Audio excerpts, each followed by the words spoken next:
Ask no one's permission. You don't need any man's permission. You don't need your own decision. What do I want? Now, what would it be like if it were true? What would I feel like were it true?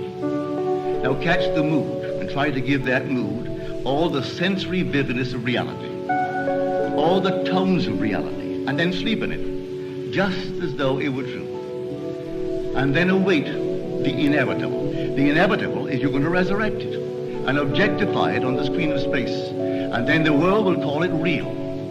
And they may not believe you. It doesn't really matter. If you tell them it came to pass because you simply imagined it. Now, they'll point to the series of events that led up to it. And they will give credit to the bridge of incident across which you walk towards the fulfillment of that state. And they'll point out some physical thing that was the cause. No, the cause is invisible, for the cause is God. And God is invisible to mortal eye. Who knows what you're imagining? No one knows.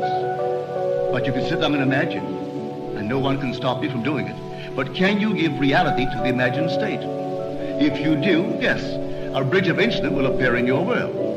And you'll walk across some series of events leading up to the fulfillment of the imaginal state. But don't give causation to any physical step that you took towards the fulfillment of it.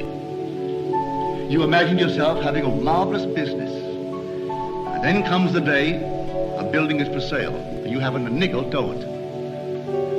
And not a total stranger, but a man comes in and asks you quite in a friendly manner, are you going to buy it? And knowing you don't have a penny, you say to him, as you would a friend to a friend, with what? And then he said, well, I have money. It's only in the bank drawing nothing. You say, well, I have no collateral.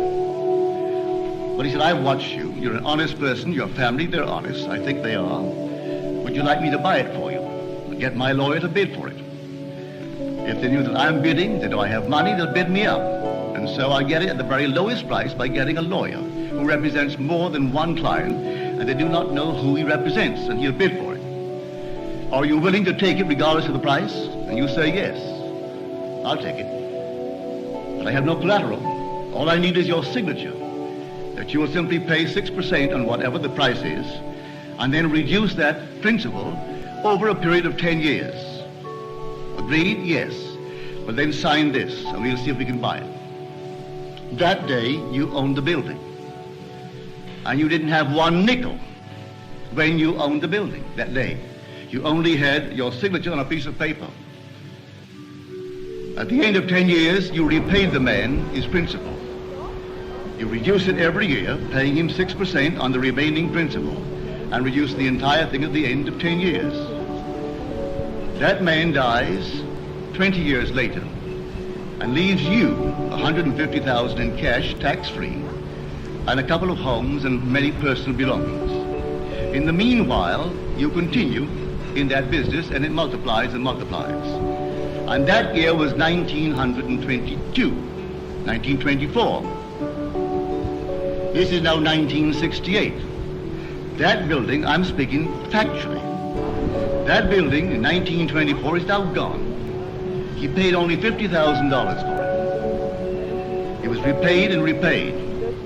A bank 3 years ago bought the property, now the building was rotted, bought the property for $840,000 in cash and no capital gain, from $50,000 to $840,000. In the meanwhile, the business has expanded into all the other islands, so that today you couldn't buy them out for $15 million.